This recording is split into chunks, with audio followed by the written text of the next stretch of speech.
मालेगांव शहर में हमेशा हमेशा ये होता है कि मजदूरी की आवाज कोई कोई उठाता है और आवाज दब जाती है। संडास बाथरूम देख लो पूरे शहर में, अधिकारियों को देखना चाहिए परमिशन ये लोग किस ढंग से देते हैं। मैंने बोला था पोल खोलूंगा, मैं डायरेक्ट मुद्दे पे आ रहा। नूरा कुश्ती आमदार चाहे जो मालेगांव शहर में जो भी आमदार है वो और सेठ लोग, ये दोनों नूरा कुश्ती जैसे लोग हैं। तुम हमारे खिलाफ मत बोलो, हम तुमको वोट देंगे, ये सिस्टम है उनका। मतलब मजदूर को परेशान किया जाएगा चलेगा, लेकिन मजदूर के हक में आवाज नहीं उठाएंगे। दोस्तों हम कब तक बर्दाश्त करें? आज बताओ कोई भी लीडर, कोई भी मेंबर, कौन ऐसा है जिसने मजदूरों को ग्रुप बनाकर किसी मंत्री से मिलाया हो, किसी मिनिस्टर से मिलाया हो?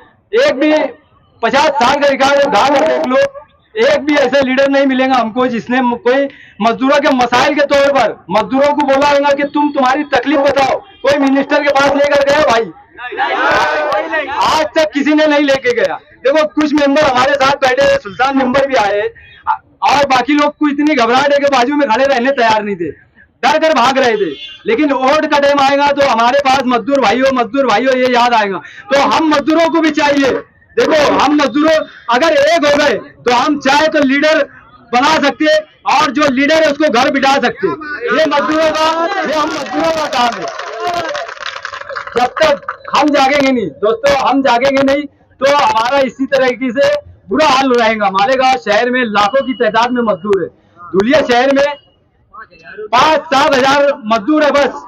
वो लोगों ने डायरेक्ट शटर गिराया और भूख हड़ताल शुरू कर दी, धरना आंदोलन शुरू कर दिया। दोस्तों 8 दिन के अंदर उनकी मजदूरी बढ़ गई और कारोबार चालू हो गया। ये लोग कारोबार ज्यादा दिन बंद नहीं कर सकते।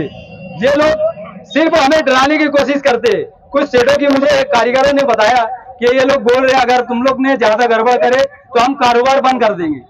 दोस्तों हमें घबराने की जरूरत नहीं है। हम सरकार से डिमांड करेंगे क्या लीगल कारोबार किसी का है और वो कारोबार बनता है तो हमें 1 रुपया खोटी मत दो। लेकिन अगर उसका कारोबार इलीगल है तो उससे डबल खोटी लेंगे हम। और आपने अगर हमें नहीं दिया तो रोड रोकेंगे, रेलवे रोकेंगे, पूरे महाराष्ट्र में हम तहरीक चलाएंगे। सेतु यूनियन की जानिब से पूरे महाराष्ट्र में एक साथ एक वक्त में धरना आंदोलन करेंगे। ऐसी मैं सेतु यूनियन के जिम्मेदारों से भी कहना चाहूंगा कि आप लोगों को पूरी ताकत से हमारा साथ देना पड़ेगा। देखो मालेगांव शहर में सेतु यूनियन है लेकिन इसको पनपने नहीं देते सेठ लोग। उसकी खास वजह यह है कि ये यूनियन बहुत डेंजर है। सबको मालूम है, अधिकारियों को भी मालूम है और सेठों को भी मालूम है, लेकिन कारीगर को नहीं मालूम है कि ये यूनियन कितनी डेंजर है। दोस्तों हाँ, इस मुद्दे को लेकर यहाँ पर आंदोलन कर रहे हैं, बात कर लीजिए और आप अपना भाषण देने जारी रखें। हाँ पूछे। देखो हम यहाँ पर जो है मजदूरों के ताल्लुक से मजदूरों की मजदूरी बढ़ना चाहिए, पीक के हिसाब से मजदूरी मिलना चाहिए। संडास बाथरूम हर कारखाने में होना चाहिए और बोनस कायदे से मिलना चाहिए। 8 घंटा ड्यूटी होना चाहिए, दवा खाने की सहूलत मिलना चाहिए। कारखानों में कोई अगर हादसा हो जाए तो सेठ लोग उसकी कोई मदद नहीं करते। एक बार अगर दवा खाने में ये लोग लेकर जाते हैं तो उसके बाद दोबारा उसकी उंगली कट जाए, हाथ टूट जाए या पैर टूट जाए तो वो दोबारा उसकी ना तो कोई सपोर्ट करते हैं और ना ही उसकी कोई मदद करते हैं और डायरेक्ट कारीगर खड़े कर लिया, भैया तू काम देख ले। कुछ सेठ है बेचारे अच्छे जो मदद भी करते हैं और खोटी भी देते हैं, लेकिन कुछ सेठ है, लेकिन कुछ सेठ तो ऐसे है जो बिल्कुल ढोटा लग जाए तो बोलते हैं जख्म पट्टी बांध ले, काली मिर्च खा ले। तो ये नहीं चलेगा बिल्कुल। मालेगांव शहर में देखो हम कोई बड़े लीडर नहीं, हमसे भी मिस्टेक हो सकती है, मैं कोई बड़ा लीडर नहीं है इसलिए मैं आपको सही ढंग से बता नहीं पा रहा। आप लोग समझ लो। लेकिन मैं जो हमारे मुद्दे मैं तुमको बोलना चाहता, लेबर कोड का कयाम अमल में लाना चाहिए, लेबर ऑफिसर परमानेंट होना चाहिए, मजदूरों का सरकारी सर्वे होना चाहिए, नोनी मजदूरों की नोनी कामगार बोर्ड में होनी चाहिए, कारखाने में संडास बाथरूम होना चाहिए, मेडिकल की सहूलत होना चाहिए, मजदूरों का बीमा पॉलिसी होना चाहिए, मजदूरों के एजुकेशन बच्चों के एजुकेशन की सहूलत होना चाहिए। जिन मजदूरों का घर नहीं है उनको कॉलोनी बनाकर सरकार ने देनी चाहिए। मजदूरों को पीक के हिसाब से मजदूरी मिलना चाहिए, मजदूरों को बोनस कायदे के मुताबिक मिलना चाहिए। भीम का वजन इतना ज्यादा हो जाता है जिसकी वजह से मजदूर को तकलीफ होती है, कमर में दर्द होता है, उसकी परेशानी बढ़ जाती है, मनके में घेब हो जा रहा है, तो उसके लिए अलग से तुम्हें हम्माल लगाना चाहिए। लूम की सफाई का चार्ज अलग से देना चाहिए। लूम की सफाई मजदूर भाई ने नहीं करना चाहिए। ये हमारी डिमांड है मजदूर भाइयों से भी। हम्माल हो, मेहता हो, अंगूठी बनाने वाला हो, रज भरने वाला हो, भीम जोड़ने वाला हो, चाहे मुकादम हो, राशन वाला हो, चाहे पावर लूम से जुड़ा जो भी मजदूर हो, उन सब की मजदूरी बढ़ना चाहिए।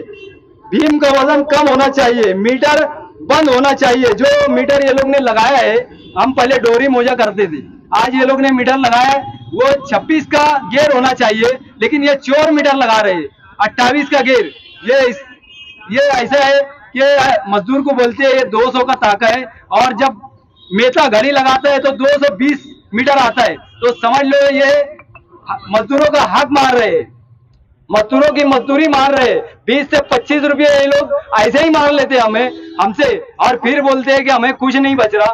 दोस्तों, ये हमारी मुख्य डिमांडें थी, लेकिन मैं आगे भी बोलना चाहता कि मालेगांव शहर में ये लोग जब बोलते हैं कि हमें कुछ नहीं बच रहा, तो हर साल 1 करोड़ की जगह लेंगे, 50 लाख का लूम लेंगे, 40-50 हजार रुपये लगा के संडास बाथरूम तक नहीं ये लोग बनाते, तो कारपोरेशन के अधिकारी ये लोग को कैसे परमिशन देते? आखिर बंद करके ये लोग को परमिशन देते के? बस यही मैं बोलना चाहता था कि इनकी इंक्वायरी होनी चाहिए। लोग मुझे बोल रहे थे कि ये सब बात बिल्कुल नहीं करना, लेकिन मैं बोलूंगा, क्योंकि ये इनलीगल तरीके से कारोबार करते और मजदूरों को परेशान करते। हुकूमत को अगर ये टैक्स सही ढंग से भरेंगे तो हुकूमत हमको सहूलतें देंगी, लेकिन ये हुकूमत को टैक्स चोरी करते हैं, टैक्स सही ढंग से नहीं भरते। कुछ लोग हमें मना कर रहे थे ये सब नहीं बोलना चाहिए, लेकिन मैं बोलूंगा हर हाल में, मैं गलत नहीं बोल रहा। अगर मैं गलत बोल रहा तो कानून के मुताबिक मुझे सजा मिलनी चाहिए, मैं सजा भुगतने के लिए तैयार है, लेकिन चौकसी होनी चाहिए। मालेगांव शहर का मजदूर परेशान है, मजदूरों का हाल कोई पूछने वाला नहीं, कोई लीडर, कोई मेंबर हमारे साथ खड़े रहने के लिए तैयार नहीं है। आपके मुतालबात पूरे नहीं हुए तो आप आगे क्या करने वाले हैं?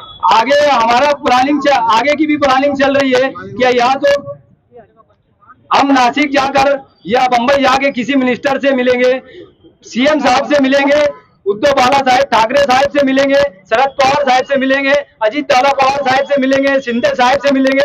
हम जिससे हमें मुलाकात का टाइम मिलेगा हम उनसे मिलेंगे और हमारी तमाम तकलीफें उनके सामने रखने वाले हैं। बहुत सारे मजदूर यहाँ पर है, तो आप कल से वो काम पर जब जाएंगे, अगर तकलीफ है कि भाई ये काम तो उसके लिए आप क्या करेंगे? देखो, उसके लिए भी हमने तैयारी की है। कल मैंने एक वीडियो में बोला था कि अगर कोई सेठ तुमको तकलीफ देता है, काम पे से हटाता है, तो आप डरिए मत, आप हमारे पास आओ, हमारे पास आएंगे, हम उसके खिलाफ को ये लेबर ऑफिसर पास कंप्लेन करेंगे, और उसके फौरन बाद जैसे 5-10 आदमी भी हो गए तो अगले हफ्ते में ही बेमुद्दा धरना आंदोलन शुरू कर देंगे, अगर ऐसा हुआ तो। अखराजा दी जाती है तो क्या डिमांड है, कितनी अखराजा दी जाए? अखराजा कायदे के मुताबिक कम से कम 18 से 20 हजार रुपया मिलना चाहिए।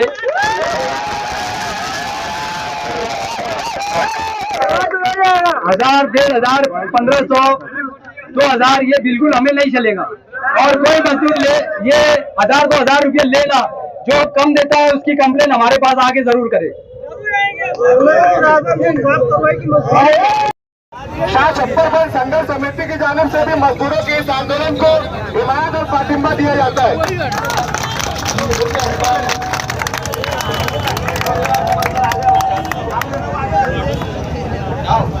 वही उसी के साथ साथ बयाना रमजानपुरा बयाना विकास कमेटी की जानिब से भी इस आंदोलन को जाहिर फातिमा यहाँ पर दिया जाता है।